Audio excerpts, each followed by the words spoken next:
Dis After Dark Podcast is sponsored by Unofficial.com, the home of Halloween Horror Nights news and rumors all year round. Find us on the web at www.hhnunofficial.com. So stop the fog machines and clear the cobwebs. It's time for another episode of the podcast that's nearly the same as all the others.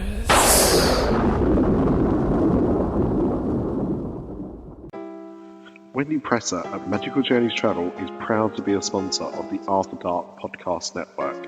Whether you've been to Disney 1 or 100 times, there's still lots of planning involved. Let Wendy be the one up at midnight when your window opens to get that Be Our Guest reservation or that coveted Anna and Elsa Fastpass for your own princess. Mention that you heard this ad on one of our podcasts and get $25 off your deposit with any trip package. Be sure to ask about her generous onboard credits for Disney Cruise Lines as well. Find her on Twitter at WPMagicJourneys or WPMagicJourneys.com.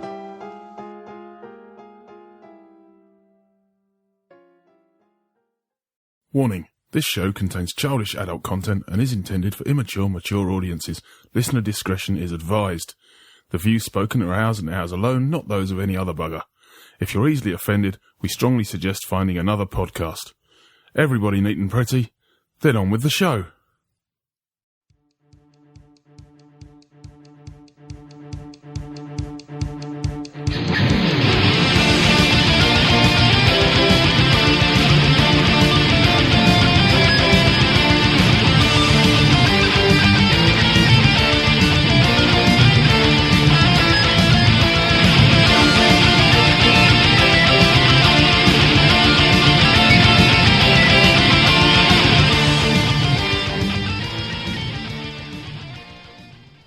Hello and welcome to this hangover edition of Dis After Dark. I'm Nick and I'm joined by the lovely Miss Boston White.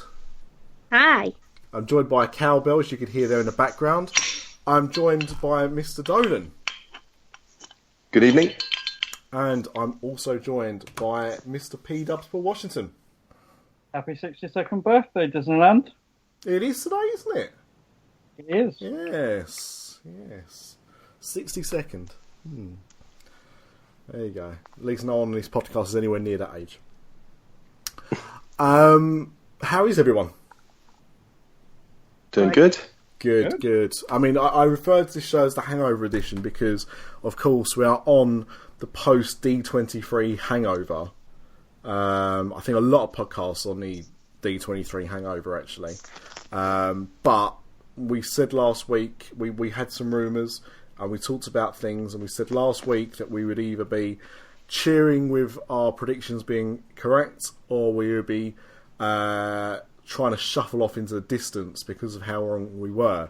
So I think it's going to be a very interesting show that we've got for you today, tonight or this morning, depending on when you're listening.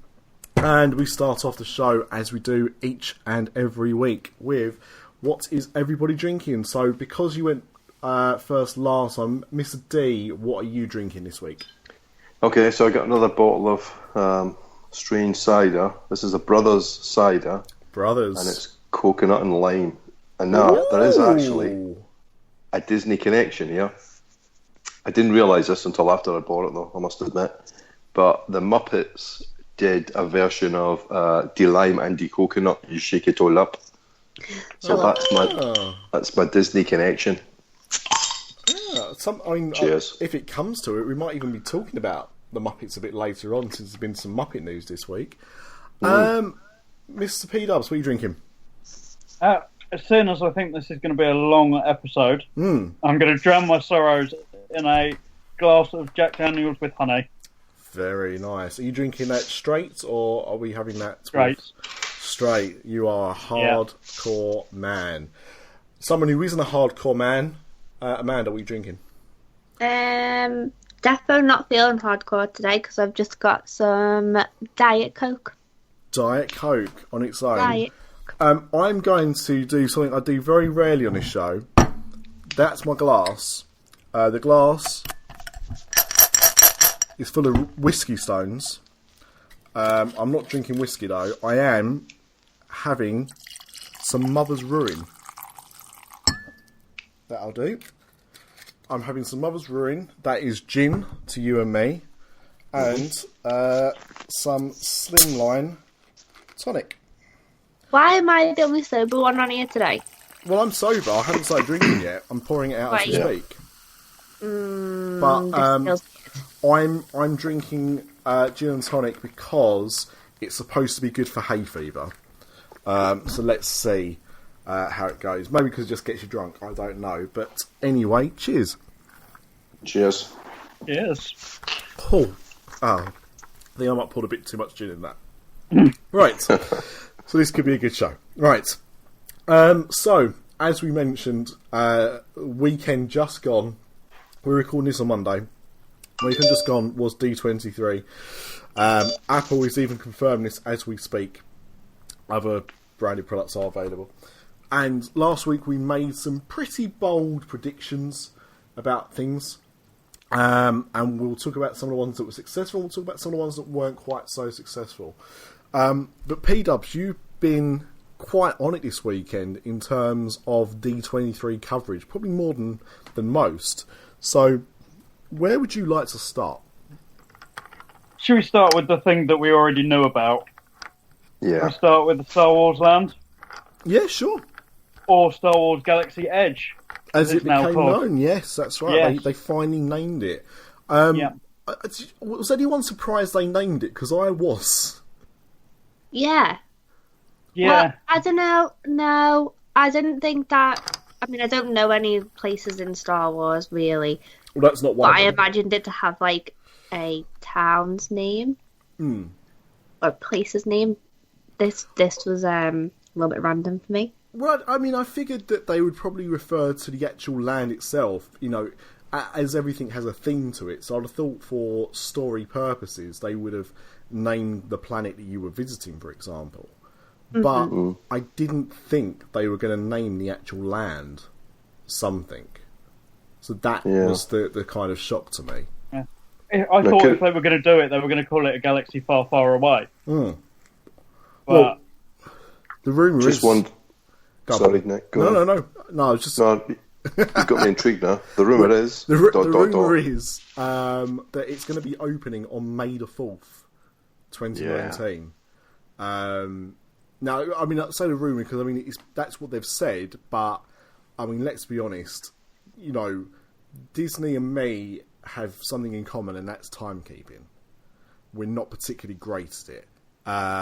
Therefore, you know, it seems like a tall ask, especially because, and I think what really blew everyone away was last D20... No, it wasn't D23, was it? Where did they show the artist impressions of Star Wars Land? it was 2015. Was it really? Yeah. Jesus, I thought it was later than that. So we saw some artist impressions of what Star Wars Land was going to look like, and then at the start of the expo, they released they displayed a model of what Star Wars Land was going to look like. And children, if you're listening, close your ears for a second. It was fucking huge. I don't think there's any other way of describing it. It was ridiculous. Like, even as a Star Wars fan, I wanted this to be a big deal. Even I was aghast at the scale of it. And because that's the Disneyland version, and I know that entrance that they were showing it through. Right. And to see how big that land is behind that entrance is just mind blowing. Because that used to be the entrance to Toontown. Wow. Okay. And it's like, you look at it and you go, oh God, that really is taking up some land. Yeah. Yeah. I mean, they are, you know, to quote that phrase, going big or go home. I mean, they are going big. Yeah, they are not messing around. Well, that's it. I mean, I think, you know, ever since it happened down the road at Universal, you know, Disney took a look at what was going on with the Wizarding World of Harry Potter and knew that they needed something like that. But, I mean, this is, they call that the Wizarding World. It's barely lands. Do you know what I mean? And don't get me wrong, that's not like sitting on it. I love what they've done at Universal with the Harry Potter franchise, but this Star Wars land is more world than land. I mean, it's incredible in size. Absolutely. I mean, the big advantage that Disney's got is, Universal didn't know. They had a pretty good idea that it was going to be really popular, but it was kind of first of a kind. Yeah. Whereas Disney 100% know this is going to be a huge success. I mean, the movie franchise is massive. Potter's a model that they can exploit. So it's not really like Pandora, which is a land, and there's a bit of risk there as to how successful it's going to be. This is 100% guaranteed, blockbuster, assuming they get it right. Well, and it's not only that, is it? Because the other thing as well is, lest we not forget, Harry Potter's licensed from Warner Brothers and J.K. Rowling. It's not a Universal property. So, however long that deal is for, and I don't know the ins and outs of that contract, but let's say it was a 20-year contract that they signed, just for argument's sake. At some point, that contract is going to be coming up for renewal. And, that's not to say that they wouldn't, of course, renew it or anything like that, but that's not something they have that control over. Star Wars is their franchise. Disney owns Star Wars. Therefore, they haven't got to worry about, they've licensed this out like they have Pandora or Avatar. This is their own beast. So they've got nothing else to worry about, which is probably why they've taken such a gamble with it as well, because, let's be honest, like you said, with Harry Potter, I mean, everyone knew Harry Potter was a big thing. No one was sure if it was going to be as popular as they wanted it to be. Of course, it was, and then some. But I don't think they would have dedicated any more of the park to Harry Potter initially as they did. Because, again, it's not their thing. This is under license. So I think Star Wars is a little bit different in that. It's very different in that regard. And they also showed one of the ride vehicles, didn't they? They did, and people didn't realise to start with. It wasn't until they started giving out the talks. People were looking at it and going, "It's some random vehicle from the films," because it's a First Order army. Snow Trooper, isn't it? Or Snow Speeder, it was seen very briefly in The Force Awakens. When I saw the vehicle, I recognised it straight away. And also because I just bought a Hot Wheels model of it for my children, so I was quite aware of what the vehicle looked like. But at the same time, it was, of all the major vehicles that you saw in The Force Awakens, it was probably the one you saw the least amount of time with. It was almost like a cameo. So, and I mean, was there any kind of inkling of what that ride is going to be? Other than what they'd already announced, that it was the Resistance versus the First Order, not really. Okay. Other than, I believe it's to the left-hand side of the land. I think there's one ride on either side of the land. Right.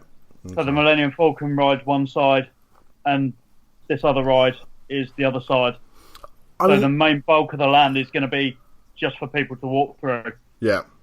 I mean, it could take Diagon Alley as the best theme park shopping mall away from Universal as well, because we don't know what else is going to be in this Star Wars land. As we know, there are 2 attractions, which isn't much really, but it's Sir Pandora World, but in such a vast area, it's what is also going to be contained in this land.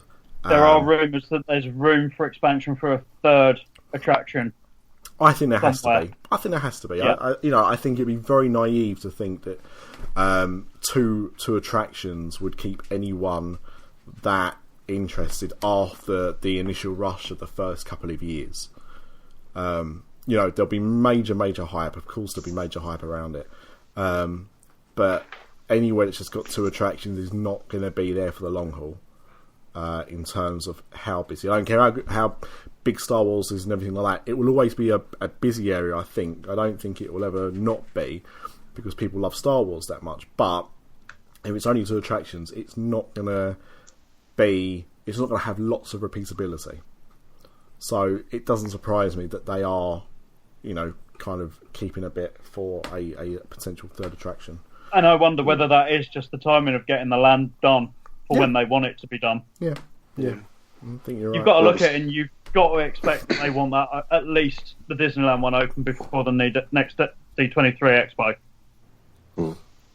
Well, that's what they're aiming for, isn't it? By giving that release date, that's exactly what they're aiming for. I mean, looking at the ride vehicle as well, it kind of did remind me a bit of Spider-Man. Yeah. I've got a bit of that vibe, so I wonder if that is what they're going to do. I mean, we'll come to another attraction like that later on, but, at the moment, there's still no Spider-Man or Transformers-like attraction at Disney, and that could be what they do with that technology. I mean, it's too early to say, we can only speculate, but looking at that ride vehicle, it wouldn't surprise me that you'd get something like that, is what I'm saying. But yeah, I just thought very impressive. Now, we've obviously got somebody on who's not very much a Star Wars fan, in Amanda. I don't think you've not even seen The Force Awakens yet, have you? Because you've only seen a couple.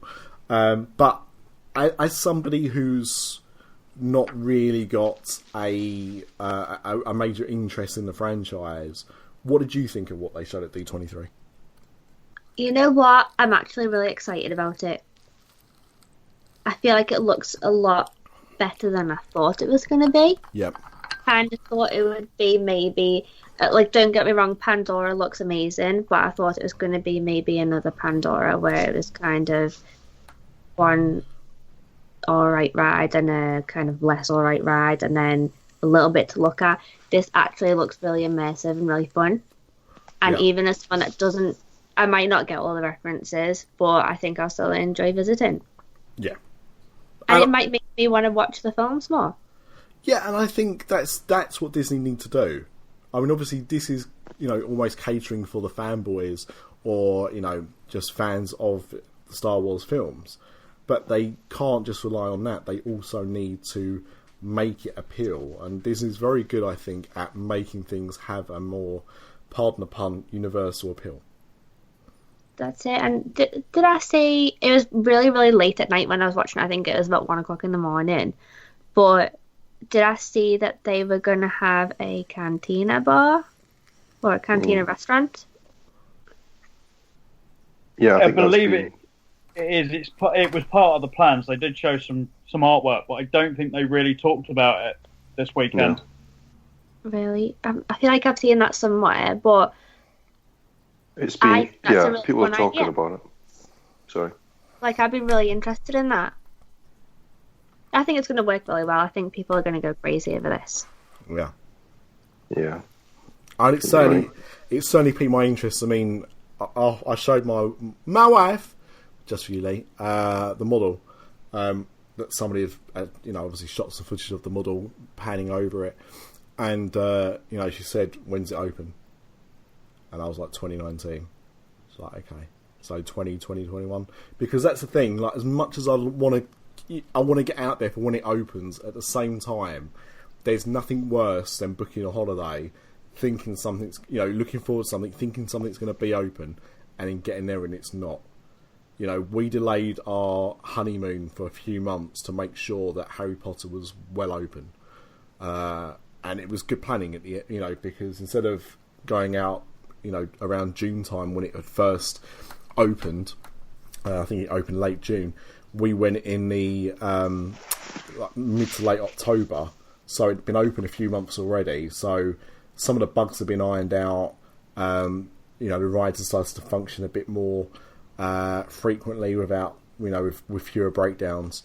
And it started to slow down a little bit. I mean, it was still very, very busy back then, but I think the longest we queued to go on the Forbidden Journey was probably about 45 minutes to an hour. rather than like 2 or 3 hours when it had first opened. So, you know, and especially in Florida heat, you don't want to be doing that for too long. So, yeah, I think we're going to probably aim to go out as a family around 2021, just to give it a bit of time to kind of rest in. That could all change, of course. And it sounds more science fiction anyway, doesn't it? 2021. Exactly. I remember watching Thunderbirds 2021 or something, and thinking, oh, you know, wow, one day I might even see that, and now it's like, oh my god, it's coming up. It's horrible. But that's life. That's life, of course. I mean, D23 was filled with so many things, not just in the parks as well, but obviously outside in the wider world of Disney. And Paul, I know you said like earlier you'd kind of made some notes about stuff, so I didn't know how you wanted to approach this. I didn't know if you wanted to focus on some of the movie stuff that they come out with, and then the park stuff separately, or if you wanted to look at the day by day of D23, or how you wanted to do this. I think if we stick with the parks to start with, and then go into the movie stuff, and kind of sticking at this point with Star Wars, the confirmation of the Star Wars Hotel. Yes, which I think we talked about probably about 4 or 5 months ago. Yeah. When they kind of released a survey about trying to gauge interest and, you know, what would work and everything. And the thing is, you know, sometimes these things come out and you never hear of them again. But this is something where, you know, we've discussed this and then it's actually been turned into reality. Yeah. So I'll be honest, and I didn't pay too much attention to it because what I was reading about it sounded quite similar to what we discussed previously. So was that the case? Was there much difference between that, or no, not really? It was more or less what was in that survey that was sent out. It is going to be like a one-of-a-kind experience. You're looking at 2-3 days worth of stay. The price is looking like it's going to be $600 to $1,000 a night per person. Wow. It is going to include stuff in the parks. So basically, you'll be given a storyline. You'll have to meet certain characters during the day, both in the hotel and in the parks. Don't know whether those characters are going to be new characters or whether they're ones we already know. I know it's been mentioned that you will at least see Kylo Ren, Chewbacca, BB-8, and Rex from Star Tours. Wow. He's going to be back in the parks. He was actually at the D23 Expo in the display. Whether they're the characters you're going to interact with during the storyline, I don't know. But they have said that is the case. You're going to be meeting characters throughout the day, throughout your whole experience, looking for certain things. It could be that you become the villain of the piece. Mm-hmm. Yes. It's just going to be randomly picked what your storyline is. And you can understand why the prices are going to be so high when you look at that. And they are saying it's likely that it is going to overtake the Grand Floridian as the most expensive hotel at Walt Disney World. This sounds unreal. Yeah. It's like, it's not, you couldn't even call it a hotel. You just have to call it an experience. Like, it's ridiculous. Yeah, I mean, it sounds to me a little bit like what Secret Cinema have done in London before with some of the experience. And of course, they did one for The Empire Strikes Back, didn't they? A couple of years ago. But it sounds a little bit like that, where you get a character and you're kind of immersed in it. You know, with Secret Cinema, that's an experience which lasts about 6 hours or so in total. This is obviously a much bigger version of that, a much longer time period as well. I'm very torn on it because, you know, half me thinks this is an amazing idea, and it, you know, no matter which way you slice it, it is. But at the same time, I also think of the cost, and I think of the time that you do it for. And, you know, let's say it's a 2-day experience, just for argument's sake. That's 2 days you're not going to a Disney park, really, and you're not going to be able to go to any other parks or, do anything else in that area. Uh-huh. And that, if you're going on a 2-week holiday, 2 days out of your holiday is a long time. So I think it's a real dedication in my eyes to be doing that. Yeah, no, I agree, and I think it's going to be for the people that go quite regularly and want a different experience, or obviously the people that are absolutely loaded. Well, that will do price, that, and then move on to the Grand Floridian afterwards. So it'll be interesting to see how it works and whether it takes off or not. It could be that it ends up not being so popular as we think it's going to be, and the hotel ends up just becoming a hotel. Yeah. My bet's on massively popular. Well, yeah, exactly. You've got to expect it to be. If the parks are going to, the new land's going to be as popular as it's seeming like it's going to be, then you've got to expect that hotel to do as well. Yeah, there's lots of people who love that, plussed up experience for the experience itself, and then for the bragging rights. But they don't seem to be short of people to fill things like. The Polynesian bungalows and the treehouse villas and things like that. So people will pay a lot for that experience. I remember Len Testa talking about how much he paid for one of those lakeside bungalows. I mean, it was a huge amount of money. And then lost about 4 hours.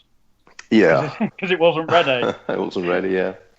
So, I mean, this being hugely popular, Star Wars being hugely popular, a unique experience with stuff going on in the park. I mean, I just think, people will pay for it. I think they're on to a winner. It'll be interesting to see what happens, I think, because, like you say, this could either be a massive success and go on for years, or it could be a failed experiment which eventually just turns into a Star Wars themed hotel. I think, or even maybe a hybrid or something. I don't know, but I think if they built a Star Wars themed hotel like they did with The Art of Animation, for example, I think that would be even more popular than a Star Wars Experience resort. So I'd be interested to see what they do. Have they announced how big it's going to be? No, I heard Pete Werner on the Dis saying there was rumours that it was 1,000 rooms. Which that's massive, really. Yeah, exactly. And so you've got to look at it and you've got to think, well, maybe not all of those rooms are going to be part of this experience. That's it, because what about the people that want to stay in a Star Wars themed hotel but are not really into doing like immersive group, maybe things like that? Oh, tough shit, Sherlock. Well, I know, but I could see them doing that as well. That's it. Like maybe splitting a bit of the hotel off, make it slightly cheaper, just have maybe like a themed room. Yeah, just like they've done with Nemo and other things. Pirates. Yeah, even as you say, Nemo, maybe even suites. Yeah, themed to Star Wars would still work, I think. Yeah, I mean, you think something like contemporary, it kind of fits with that theme. Maybe they made, some of those rooms Star Wars themed rooms, and they're still expensive, but more affordable than what you're going to see in the Star Wars experience. Yeah, that's it. I mean, I think to me they would just be missing a trick if they didn't have somewhere that you could stay. With the theming, but without the dramatics to go with it. The interesting thing will be if, because all of us, I think, or most of us have been around the different resorts just to eat there and experience them. Yeah. But I wonder if you'll be able to do that in this hotel, whether you can go to the hotel to eat or just, hang out and see the place without actually spending the money to go through the experience. That's what I think they need to consider. I think if it's just for one purpose, at 1,000 rooms, it's not going to work. But if you, have it so, there are half the hotel is like that, and the other half is a regular hotel. That I can see working, but I think it's a big ask otherwise. Do we know where it's going to go? Apparently, they've already flattened the land. It's literally right next to Hollywood Studios, and there will be an entrance from the hotel into the park. Ooh. Yes, I saw that. I saw there'd be an entrance to the parks. I didn't see it specified which one, so that makes sense. Yeah. It obviously being where Star Wars landed. Yeah, and they're moving the entrance to Hollywood Studios as well. Mm. So I think it's all part of the same process. Interesting. Yeah. Is Castland still happening at Hollywood Studios? There was talk that they were going to put in an indoor version of Radiator Springs, but that was it. There wasn't anything of the surrounding area. They weren't. It wasn't going to be a replica of California. No, it was literally going to be that one ride if they did it. Okay. Interesting. But I think that rumour's now been overtaken by the Monsters Inc. rumour. So. Hey, there was other stuff we talked about that came true as well. There's certainly I'd say some half truths with some of the things as well, because we obviously announced a world exclusive last week that Tron was going to take over the Tomorrowland Speedway, which I mean, some of it might overhang the Tomorrowland Speedway, but I'm not sure if that counts as taking it over or not.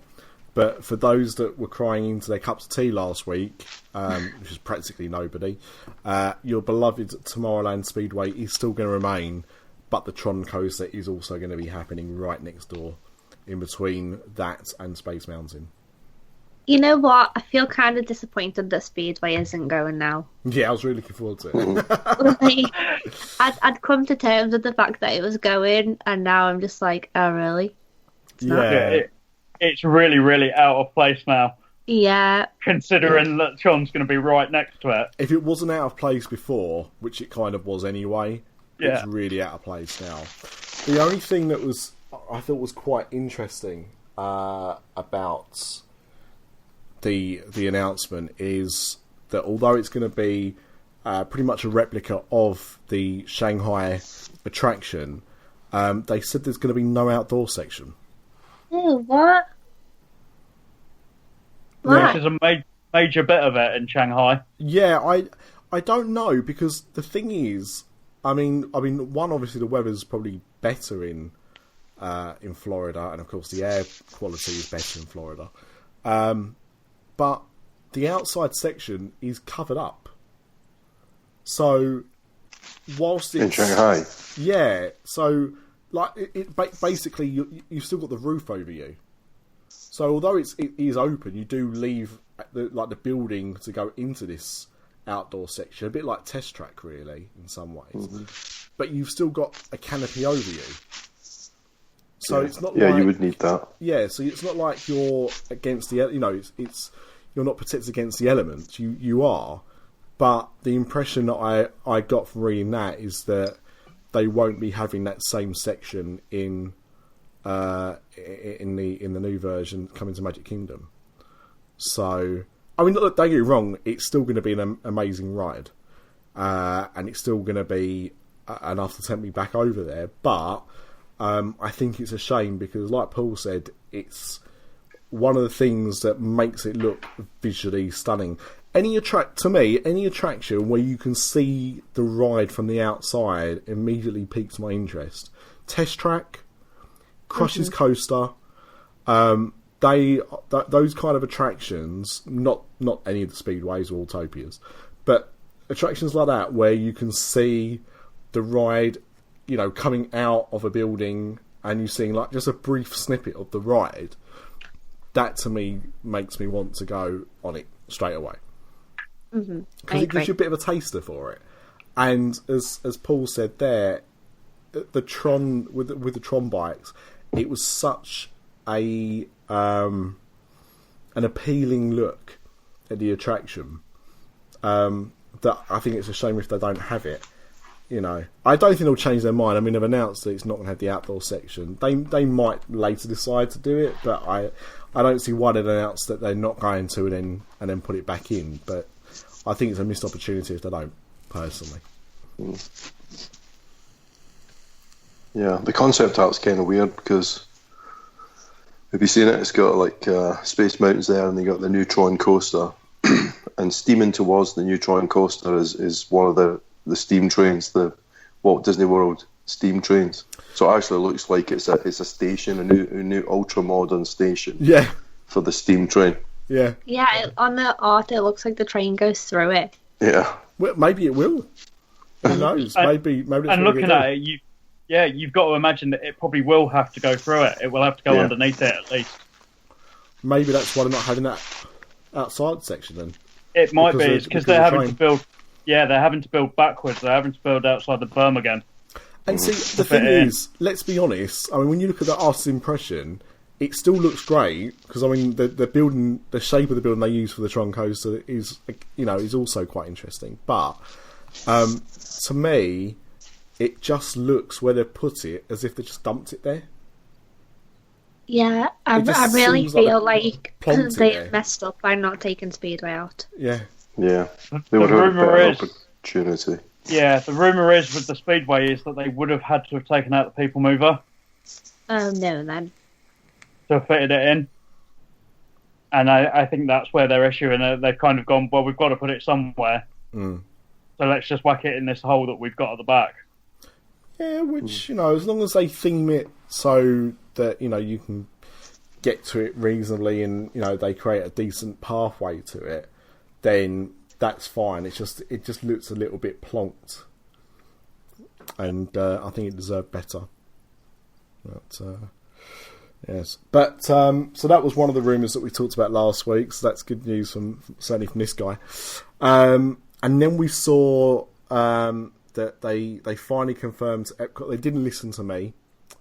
They decided to still put that crappy Ratatouille ride into the French Pavilion at Epcot.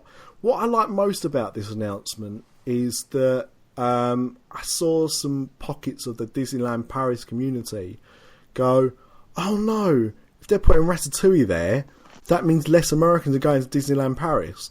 As if Americans are travelling all the way to Paris to go on some shitty ride about a rat. I honestly couldn't believe the reaction from the crowd when they announced it. Why were they like going apeshit? Yeah, Jesus, absolutely. And all the videos that I've watched of people talking about, and I'm like, really? You've already got stuff that's just as good.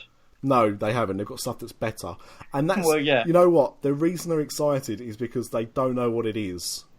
Yeah. Wait to go on that ride, people. If you've not gone to Disneyland Paris version, wait till you actually go on it. I mean, look, I'm poo-pooing it, and I know some people like it. I get it. But, you know, if anyone's gone Spider-Man, think of that, but shit. Ratatouille. That's really it. It's just a poor man's Spider-Man. And so going back to what we were saying about the First Order attraction at Star Wars, you know, although Ratatouille has some similarities with Spider-Man in certain ways, it doesn't have the same actual ride system as Spider-Man. I mean, for a start, Ratatouille, at least in Paris, is trackless. I don't know if it's going to be trackless in Florida, but I'd imagine they're going to keep that as well. And also, it's going to be 4D, apparently. Now, I thought the Paris version was 4D. I would say the Paris version is 4D. It's got physical effects and it's got physical effects. Yeah, it's got actual, you know, not elements. It's got environments, environments you go around. There's hot and there's cold sections. That's 4D. I don't know what they're going crazy for, but so I can see the First Order being, you know, if they wanted to go down that route, I can see that being more like Spider-Man and having it kind of be more movement. Ratatouille is almost like a dark ride in the way that it travels around. You know, there's a bit of speed, but the cars that you're actually in, the Ratmobiles, if you want to call them that, are just normal cars. There's no movements and they don't bounce around, or there's no hydraulics in place, so it's quite a flat ride. It's just the screens give the effect of more movement. So, but honestly, it's not that good, America. Don't get your hopes up. But we did have the confirmation as well of Ellen's Energy Adventure. It's finally going. We were half right. So only E.T.'s Adventure left to go. And and the rumours, and the Tomorrowland Speedway. And the Tomorrowland Speedway. And the rumours were true in that it is being replaced by the Guardians of the Galaxy attraction. Now, we talked about there'd been some rumours that you'd heard, Paul, from our friend Jim. Yeah. That it was going to be another a Tower of Terror attraction. So they were going to basically replicate Mission Breakout from California to Hollywood, to Epcot. The good news is, and we've had confirmation from the man himself, not Jim Hill, the Jimmy Gunn, Mr. James Gunn himself, that it is going to be a new attraction. I mean, the ride footage, the artist impressions did suggest it was going to be different. They didn't, to be fair, didn't really give anything away, so we still don't know what kind of attraction it's going to be. But he did confirm it's going to be an entirely new attraction, which is good. Some of the story has kind of leaked that it's meant to be that Peter Quill visited Epcot as a child. Ah, yes, I did see that, actually. And has returned to Earth to visit Epcot. And they even superimposed a picture of the kid that played young Peter Quill in front of Spaceship Earth. Well, have they superimposed, or have they taken to Spaceship Earth? Well, that's the question. You never know. We'll never know. I found out today, actually, by listening to Adam Sultana's review of Spider-Man: Homecoming, that they refilmed the final battle from Civil War for Spider-Man: Homecoming. Well, I guess they must have had to have. Well, anyone smart would have just filmed it at the time they were doing it from a different angle. Yeah. But hey, we obviously don't make multi-million-dollar movies. So why? I'm going to talk about $1 billion movie later. Well, there you go. Sorry, the gin's kicking in a little bit now. Sorry. I see Spider-Man yesterday, by the way. We'll talk about it later. Yeah. No, I haven't seen it yet. Well, no, we can still talk about Paul seeing it. We just won't spoil it for you. No spoilers. Yeah, no spoilers. It's fine. So yes, that's good news. I don't think anybody. I think most people now want to see a Guardians of the Galaxy attraction. I think a lot of people like the look of Mission Breakout, but are still apprehensive of losing Tower of Terror to it, which is fine. And we've all spoken about that ourselves, but I think this is the perfect compromise. It replaces a ride that nobody likes with characters that everybody does like. So I think it's a win-win, personally. Yeah. But let's see what they're going to put in there, because I mean, for all we know, it could be the Guardians of the Galaxy's Energy Adventure. Yeah, this could be a terrible, terrible joke that we inflict on ourselves. With Bill Nye, the Science Guy. Well, he's back, isn't he? He's back on Netflix, so he's made a career comeback. And Ellen's still popular on a talk show. But to be honest, I don't care. As long as that Rocket Raccoon animatronic makes its way over, I really couldn't care less what they put in that building. Well, the artist rendering had him as a walk-around character. Yeah, the artist rendering... Is he a walk-around character? He's too small to be a walk-around character.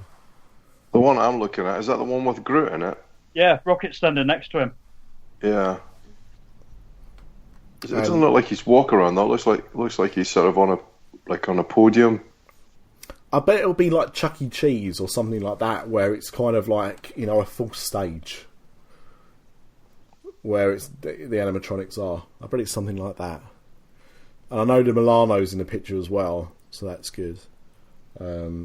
Yeah, it's still your mission, Mr. D. It's to go and watch Guardians of the Galaxy. Yeah, on my list. Yeah. I'll double check where you can find that. So that was the rumours that we kind of talked about last week. We had one more. Did we really? That we kind of talked about, yeah. Great movie ride. Of course. Yeah. Of course, the Great Movie Ride. Now, it's no more. No, that's not true. Well, for another soon 3 weeks. Yeah, it closes in August. So it's almost there. But yes, so the rumours are true. It is being turned into a Mickey Mouse attraction. Yeah. Well, it is, and I think what's interesting about it, in my eyes, is that, I mean, when we first talked about it, I thought it was going to be. By the way, sorry, it's not on Netflix anymore. I thought it was going to be and I don't know if this was because it was something that somebody said or just thinking about the concept, but I thought it was going to be like a history of Mickey.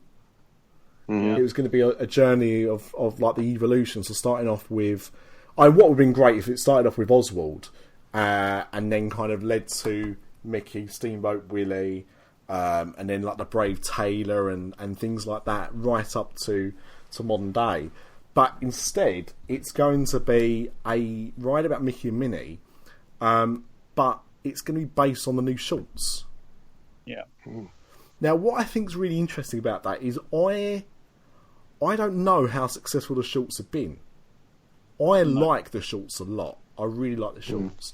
And there's been various bits of merchandise in Disney stores.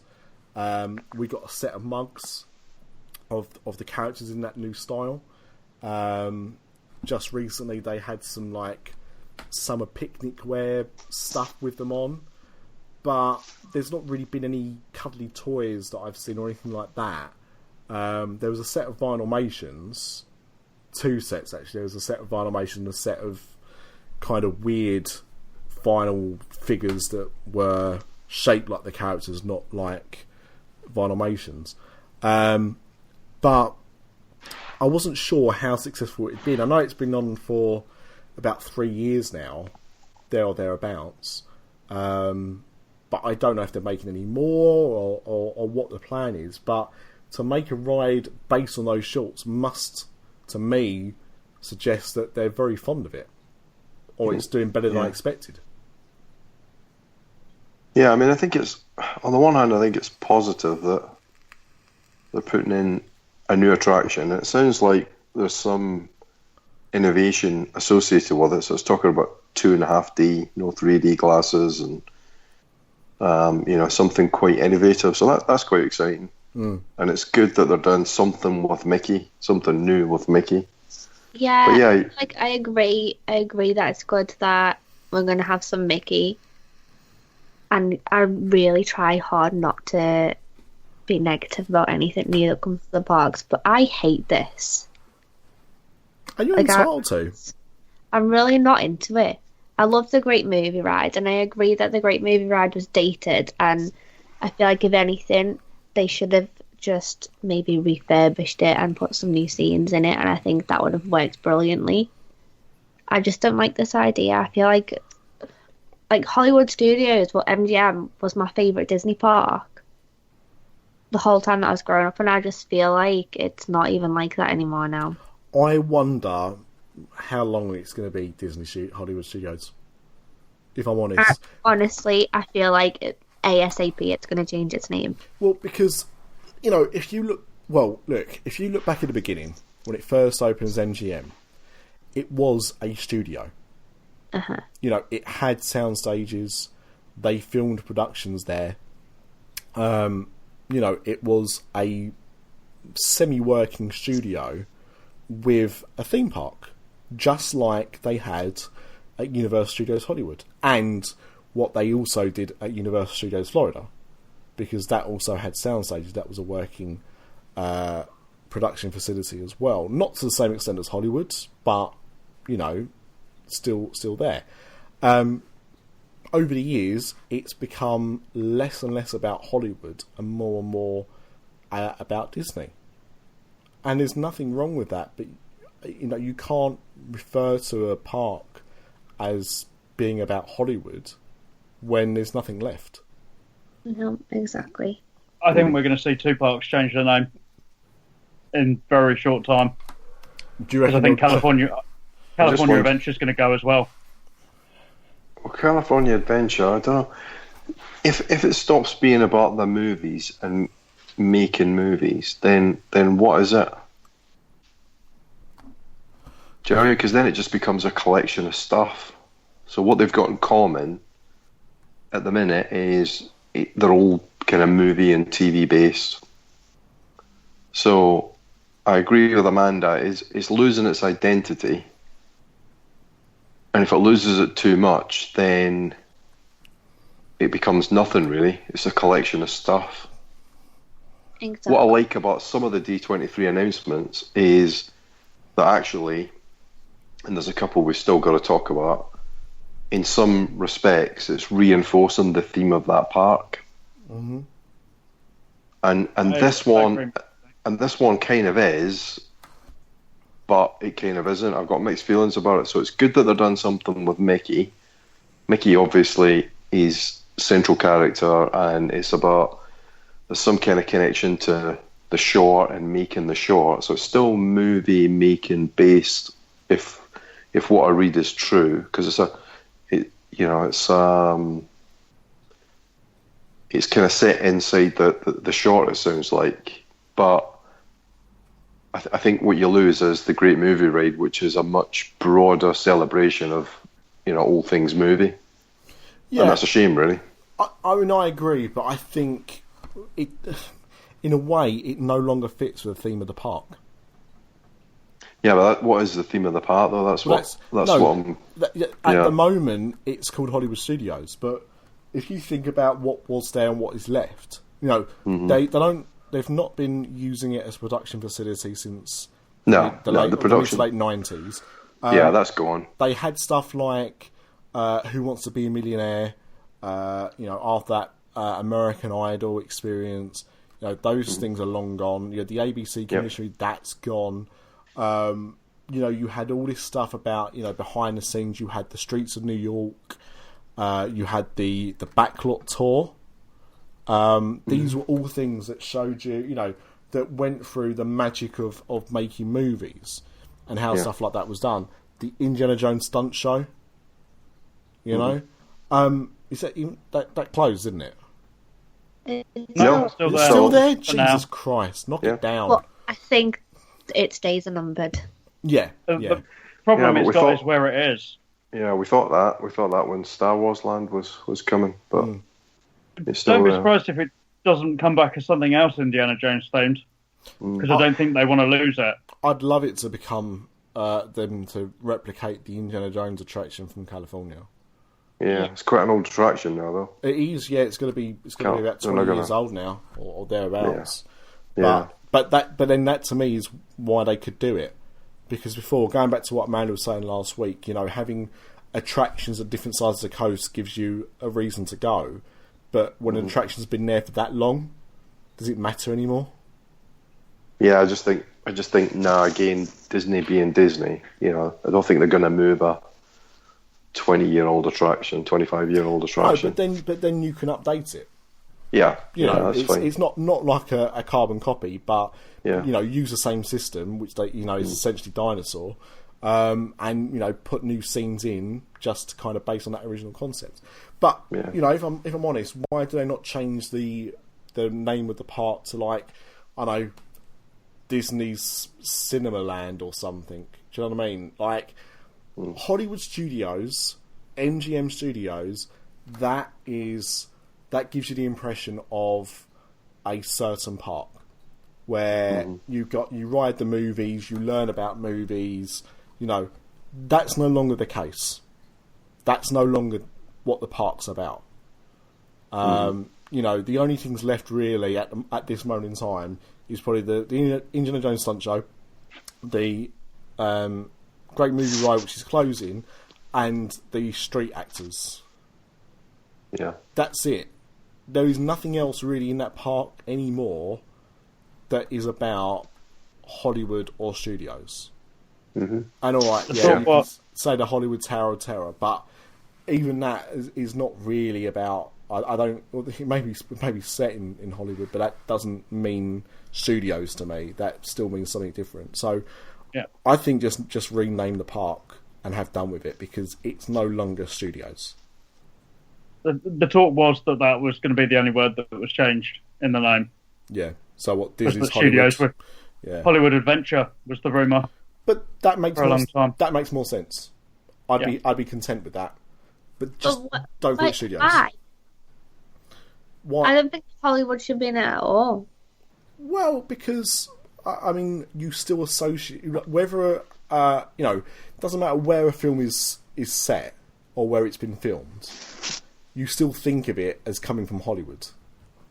Hollywood is where it's not where all films are made, but historically that is what you refer to as the home of film and TV as well. If you go to actual Hollywood, that's where TV's made. That's where a lot of films were made, for example. So there's still a lot of history around the Hollywood concept of that being the central hub. Like no one, in India you have Bollywood. That's synonymous with Indian film. Hollywood is still synonymous with American film. That is the word that you think of when you think of films and where they come from. Yeah. So I've got no problem with that. Studios is a problem for me. So are they going to keep the Chinese theatre, or are they going to knock that down? What's happening with it? Chinese theatre is staying. Yeah. The ride will be inside. They're just going to completely empty the theatre with what's in there at the moment. I'm glad that it's staying, but I don't know, I just hate this whole thing. See, I actually quite like, again, bringing up Pete from the Dis. His original rumour from the day it was actually announced was that it was going to be Mickey taking you through Disney's musicals over the years. Mm-hmm. Oh, God. Which you say that, but when you look back and think of all the musicals that they've done and sticking with their own stuff, it would have worked just as well as the Great Movie Ride does. Yeah, I mean, I say that. I mean, I do love a musical, but I think that might have been a bit too much. Because I mean, essentially, that's what a Great Movie Ride was anyway. I mean, not every scene, but any scene that had a musical number in it, any film that had a musical number, you would hear one of the musical numbers in that scene. Yeah, it doesn't have to be musicals, though. I mean, to me, that's the thing, though. I mean, the whole park started when they had an idea about an attraction for celebrating the movies, and then it grew into a whole park. And I think it's going to go full circle. I think they're diluting the. I don't think it has to be a working studios to be called, to have a theme which is about entertainment, because I don't think it's even just about movies. I think it's movies, television, music. Think about the Rock and Roller Coaster. That's a music-based theme, and you got Beauty and the Beast stage show, etc. But I think they should try and tie it together in some sort of entertainment theme. And it's interesting, if they dilute it too much, it will just lose its theme completely. But then at some point in the future, somebody will come back to this idea, because it's such a rich idea. Everybody loves, it's a glamorous industry, whether it's movies, music, television, it's glamorous and people are interested in it. So there's huge potential for a theme, attractions, and that's why the park was there in the first place. So I mean, the thing is, like, if I think of Walt Disney Studios in Paris, when that first opened, just like when MGM Studios first opened, they had production facilities on site. They were animating films on site. They were broadcasting the Disney Channel from inside the studios as well. That was actually an attraction that you could walk around and see them doing like links for the Disney Channel when they used to do that. They have not had that element since 2004, I think. 2005 they closed that down. So since then, the only thing that park has had that you could still really call it a studios is probably the Backlot Tour again, the Armageddon stunt show thing that they have, Lights, Motors, Action, of course, which was a car stunt show, which they later took to Hollywood Studios, and on a very loose term, the Aladdin carpet attraction. Because unlike the version that you get at other Disney parks, this one was made to look like you had walked onto the set of Aladdin, as if the cartoon was actually a film set, in a very bizarre way. But, you know, again, over the years, that's been diluted as well. Yeah, I don't think you'll ever see a combined theme park and movie studio ever again.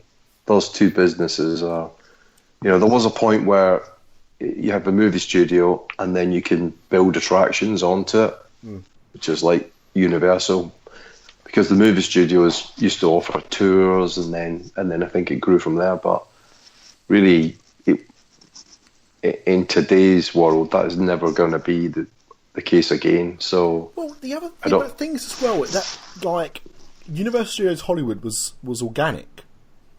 Universal Studios Florida and MGM Studios Florida were, were created. But still at a time when you had, movie studios, big movie studios. But I'm not, these days, much is being shot offshore. But what I mean is like, if you go to Universal Studios Hollywood now, you have like the Courtyard, which is most famous for being in Back to the Future, but has been in loads of films. You've got what is now referred to as Wisteria Lane, which again was used for lots of films over the years. They've got a New York set, which again has been used multiple times over the years. When you go to, with what they did at Florida and what they did at MGM, they created sound stages, which of course is one thing that productions definitely need, but they also need those other things as well. And so that's why Universal Studios Hollywood is still a working studio, and those other ones don't really do much. I mean, even Universal Studios Florida, I think now, has one, possibly two sound stages which are left to be used for productions. And what I mean is, it's not that these things aren't needed or anything like that, because there's still a bit of a demand, but these are also supposed to be working theme parks. And so when you've created something, you soon realise there's more money in using that space that you could have for a soundstage, which you might get rented out for a couple of months a year, that could house an attraction which is going to bring even more custom into your park.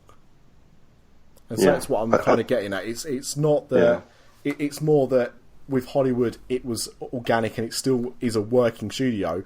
They tried to create these working studios there and build a theme park around, build a theme park with it at the same time, and it doesn't feel the same.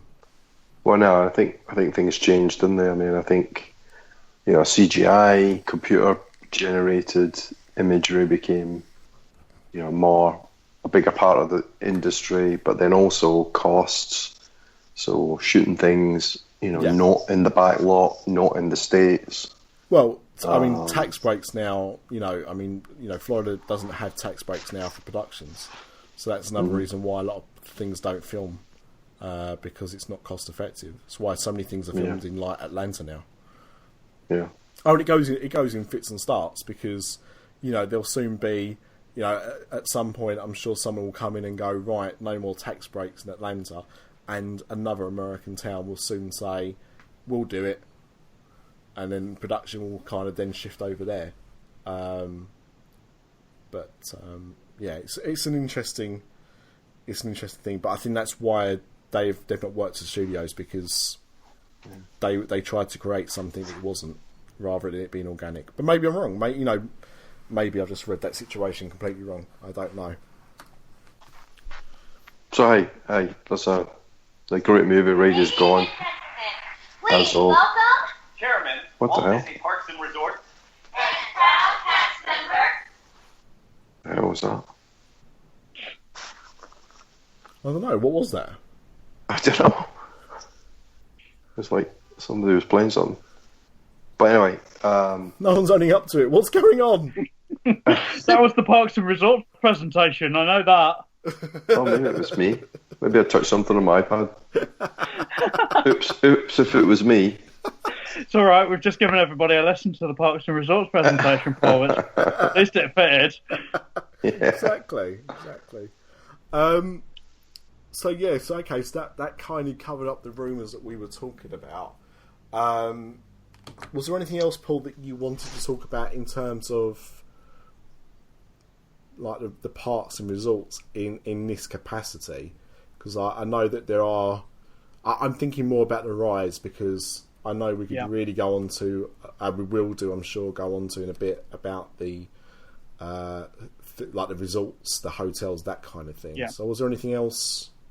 Yep, the continued expansion, well, not expansion, but refurb of Epcot. I know we talked about possibly a new pavilion. We didn't get that, but China is getting a new film. It is.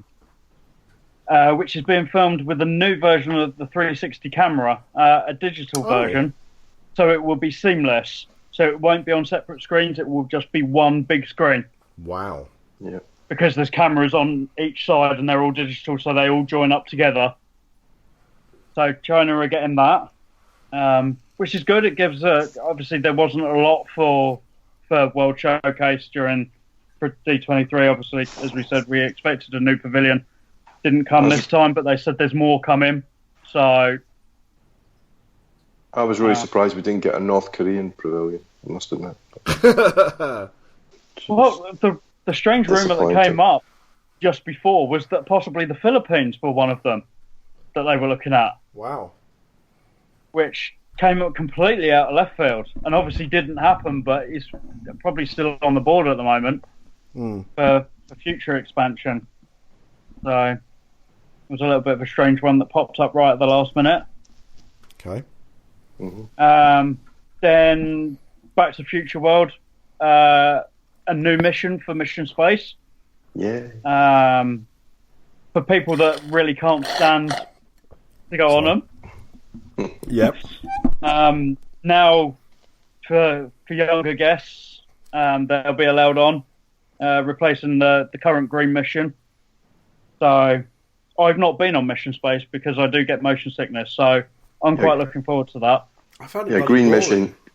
Green is the colour you turn when you come off it. Yeah. And alongside that, they're actually building a Mission Space restaurant. Yeah, that sounds good. I'm so excited about this. Yeah. This is probably my favourite thing that's come out of D23. I think With it's the fine, announcement. actually. Why? I It's love just everything to do something with space. It's just original as well. It's not relying on the something theme. else. Yeah. And the artwork looks friggin' awesome. I'm not quite sure what the food's going to be, but you know what I mean. It's, You know what? Chips. Chips and pizza and burgers. Hopefully, it's going to be the stuff. I've actually got some in my cupboard, actually, which my mother-in-law bought me very kindly a few months ago. I told her a tragic tale about how I never had it when I was a child, so she bought me some when we went to the Science Museum. And it's astronaut food. right. It's like dehydrated Neapolitan ice cream. Oh, yeah. Yeah. So I still haven't eaten it. I was saving it for my birthday, and then that kind of came and went, and I forgot. So maybe next birthday, because it lasts for bloody years. But yeah, maybe it's just that. So maybe it's like rehydrated burgers. Who knows? It's going to be the challenge, isn't it? I mean, to have a space-themed restaurant. You can have you could be like Coral Reef, where instead of looking at the aquarium, you could be looking at space. But then, do they go really cheesy for like astronaut food, or is it just good food, but the theme of the restaurant is spacey? I kind of hope they don't go too cheesy. Is it going to be? Soundtracked by late 90s Britpop band Space, the Scallywags, and of course they could have Kevin Spacey as a maitre d'. That's all I had. And that's enough. Possibly. Any more space-related puns, please let us know. Usual address. Yeah. Okay. Well, maybe I should be looking forward to it then. I just for some reason just hadn't been. I don't know why, but yeah. Okay. Could be good. And yeah, go on, Paul. Then moving on from Epcot, another one that came out of left field is the new theatre on Main Street. Yeah. Which has completely I feel like come that out was of the a blue. pretty random one. Yeah. Didn't see it coming at all. Based on the Willis Theatre from Kansas City where Walt lived. What are you talking about? Willis, yeah. After he left Marceline. So it's going back to some of Walt's, obviously, childhood and young adulthood. Not said what's going in it yet. I don't think they even know themselves. But it's interesting that it's just going to be someone acting out each scene from the Great Movie Ride. Yeah, and an interpretive dance. So yeah, that's the version that goes on the French Pavilion. So that was it. That was all for the Magic Kingdom. There wasn't anything else. But then obviously we had a lot of announcements for Disneyland as well, and more specifically, California Adventure. First up, they've confirmed that they're doing Halloween in Cars Land. Yes. So that'll be a first for that park. In the future, there's been rumours that they're going to move the whole of Halloween over to California Adventure and keep it out of the main park. Wow. So that's starting this year. They're going to move bits and pieces, still do the parties in the main park at the moment, but there will be bits and pieces. There's also some concept art for the entrance to California Adventure with a giant Oogie Boogie on the top of it. What? Oh, hang on. Go back. What? Yeah, the entrance to California Adventure has got concept art that they're putting Oogie Boogie on the entrance. Why? So when you walk in, he'll be, I'm guessing, possibly an animatronic of some kind, or I'm not sure, or whether it'd be similar. I don't get this. This makes no Halloween. Because everybody loves Oogie Boogie, and they still claim him to be a villain that works at Halloween. So that's only going to be for Halloween. Yeah. Yeah. Okay. Right. Okay. That was what was twisting my melon, and I've been drinking gin, but it was like, and I like Oogie Boogie, but I was like, why is he there? Okay. If it's just for Halloween, I can. Just for Halloween. Yeah. Okay. So similar to what they've got on the entrance to the Disneyland park, where they've got the 4 character heads, they're going to do something similar to California Adventure with Oogie Boogie. Moving on, sticking with Pixar, I haven't talked about Cars. Paradise Pier will be no more as well. That will become Pixar Pier from now on.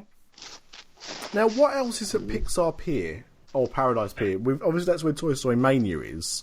Yeah, you've got Toy Story Mania. There's like some carnival games and things like that. A few like confectionery shops and things like that. But of course, you've also got Mickey's Fun Wheel, and you've got California Screaming. Well, that's what I thought. That's where I thought those were, and that's why I was like, well, hang on a second. That doesn't make any sense. And I'm sticking to my guns.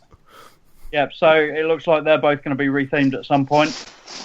My take is that California Screaming will become something Incredibles themed.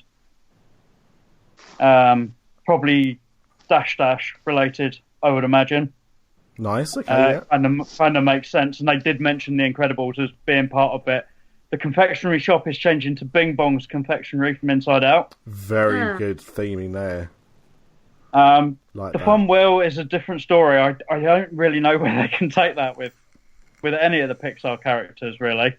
So that should be an interesting take. I've got it. Mike Wazowski. Yeah, they could. Just colour it green and have a big eye in the middle. And especially now with the rumours that possibly the Monsters Inc. ride won't exist for much longer, it would make sense to move those characters over to that area. So yeah, that's fairly good. The other thing that's kind of confusing people is that's where World of Colour is as well.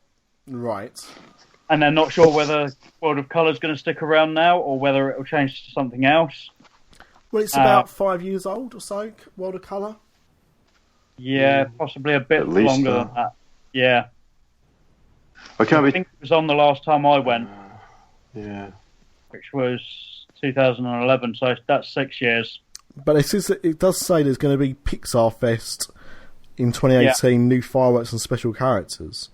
Yeah. So I wonder if that's what they're going to do. Fireworks are actually going to be in the main park. Oh, for God's sake, what is wrong with these people?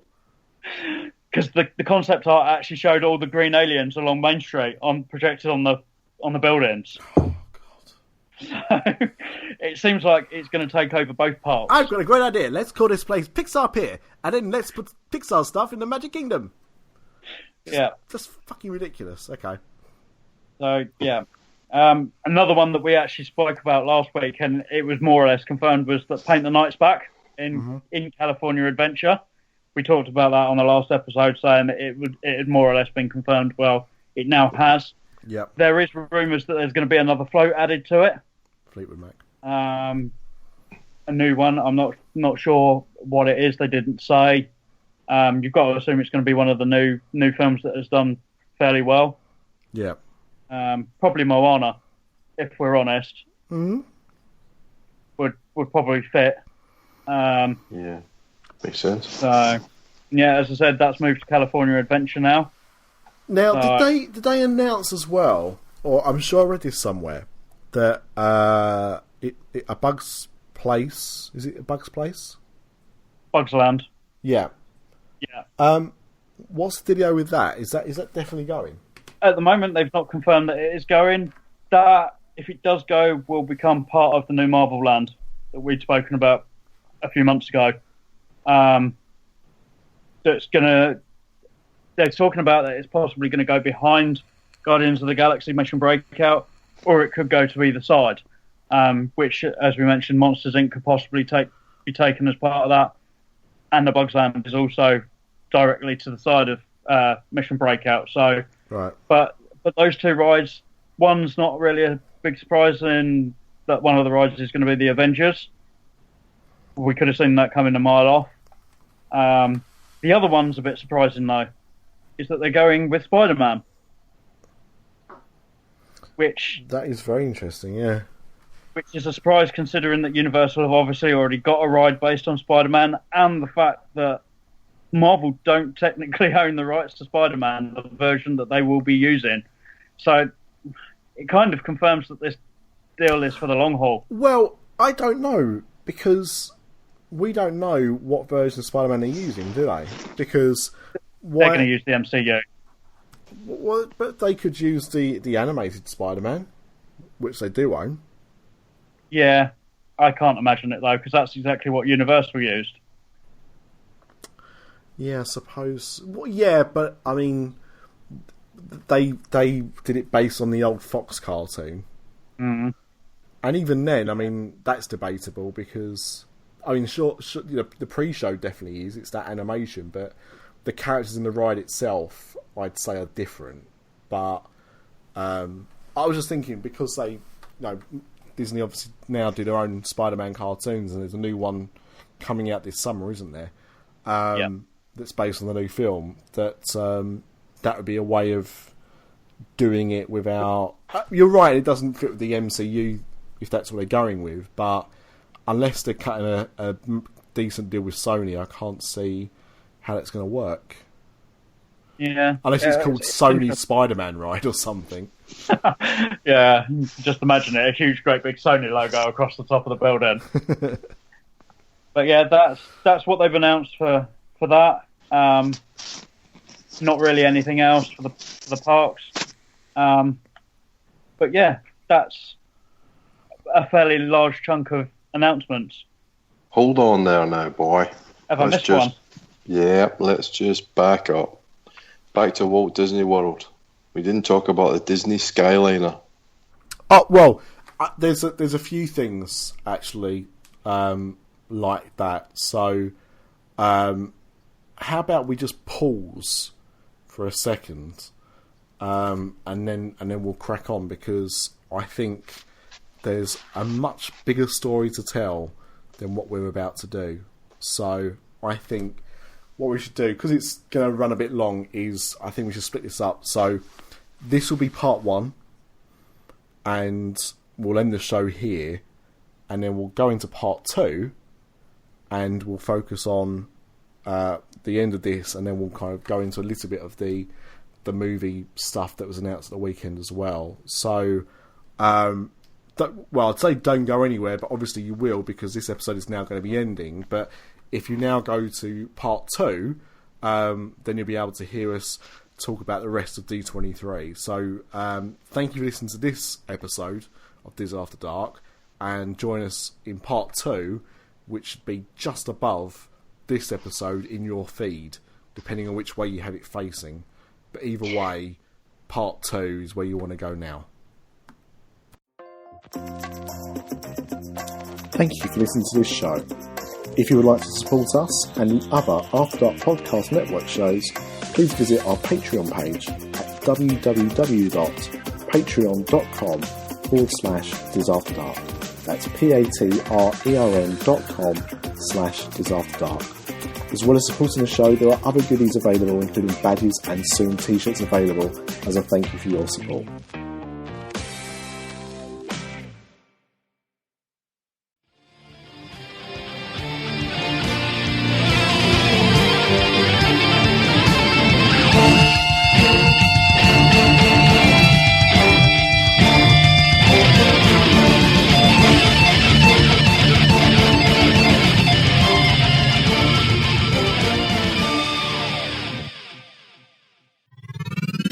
This podcast is part of the After Dark Podcast Network.